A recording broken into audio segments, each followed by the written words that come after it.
with JamarVlogs, and today I'm giving you guys a travel tip video. And today's tips are relating to how to spend time in your airport, basically how to crunch down the extra time that you're sat waiting in the airport where you would typically be doing nothing. I'm going to give you some ways that you guys can actually pass the time a lot easier and be a little less stressed out before your trip and before your flight.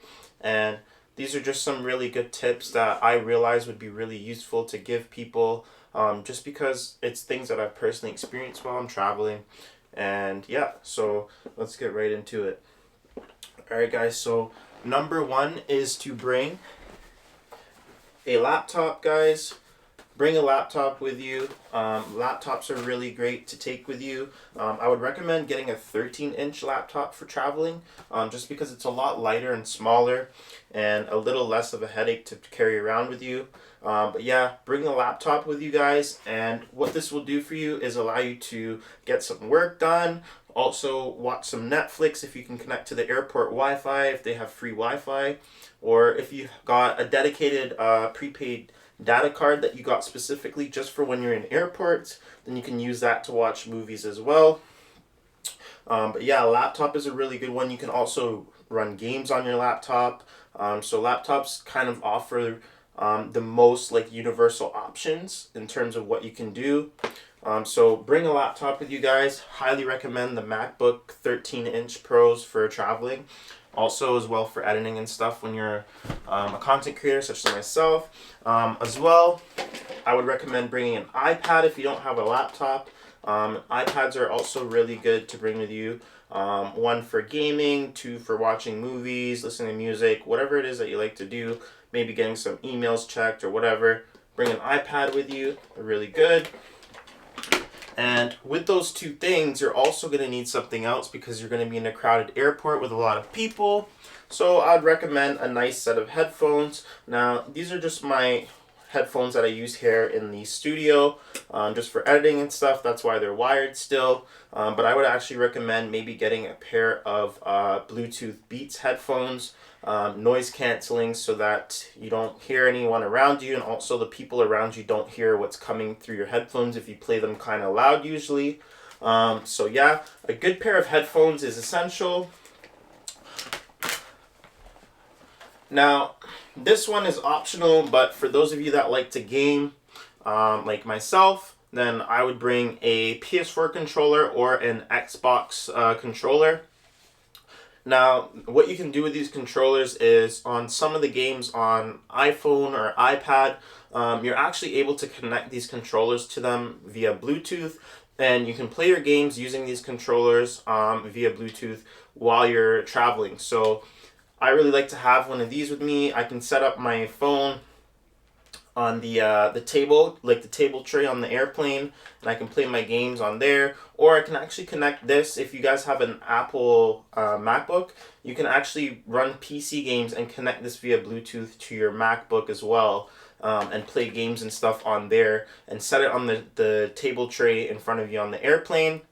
And yeah, so this comes in handy if you want to just be comfortable and play a game while you're sitting in the chair in the plane and not really bothering anyone.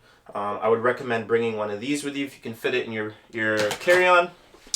Another one would be Uno cards. So a deck of Uno cards, or whatever cards you like to play or whatever games you like to play. Just bring a fairly small pack, no bigger than this because this is a pretty big pack.